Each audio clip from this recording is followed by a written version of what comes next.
बिस्मिल्लाहिर्रहमानिर्रहीम। आज का जो हमारा टॉपिक है जी ये है द फीड। इसके क्वेश्चन आंसर्स, तो 3 क्वेश्चन आंसर्स हैं। यहाँ पे हम इसको जल्दी से देख लेते हैं। पहला क्वेश्चन है what is the main idea of the poem the feed. इसका मेन आइडिया क्या है? तो आंसर है कि the main idea of the poem is love for the humanity. The poet depicts that modern man should help in eliminating the hunger from the world than producing the weapon for the mass destruction. यानी इंसानों को चाहिए कि वो क्या करें, गुर्बत को मिटाने के लिए या जो भूख है उसको कम करने के लिए खुराक पैदा करें, ना कि हथियार दुनिया को तबाह करने के लिए। Describe why mother sparrow is worried. वो क्यों परेशान है? Mother sparrow is worried because she has to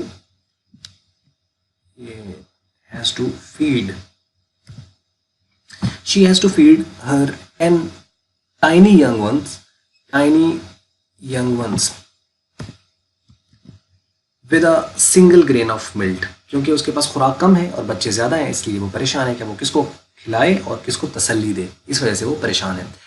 how does the mother sparrow feed it's children. कैसे वो फीड करती है? The mother sparrow is carrying a grain of the millet for her 10 young ones। वो milk जो है उसके यानी चोंच में है 10 young ones के लिए। शी कंजाइंस हर बीक, उसकी जो चोंच है, with the beaks of her children, जो उसके बच्चे हैं उनके चोंचों के साथ उसको मिलाती है। To feed one by one by fissuring the grain of the millet. यानी उसको जो दाना है उसको वो तोड़ती है और चोंचों के साथ मिला के थोड़ा थोड़ा करके उसको देती है। यानी वो गुजर बसर कर रही है। तो असल बात ये है कि वही कहानी आ जाती है यहाँ पे कि डिपिक्ट किया गया है इसको यहाँ पे कि इंसान जो है उसको चाहिए कि वो खुराक पैदा करे उनके लिए जो गरीब हैं और उन तक वो पहुँचे भी। अगर ये निज़ाम हम नहीं बदल पाएंगे या ये चीज़ें नीचे तक हम नहीं सोचेंगे, हर बंदा अगर आगे की तरफ सोचना शुरू कर देगा तो गुर्बत अफलास रह जाएगी और परेशानियाँ बचेंगी, तो फिर मुश्किल हो जाएगा। तो करो तुम मेहरबानी अहले ज़मीन पर, खुदा मेहरबान होगा अर्श बरीम पर।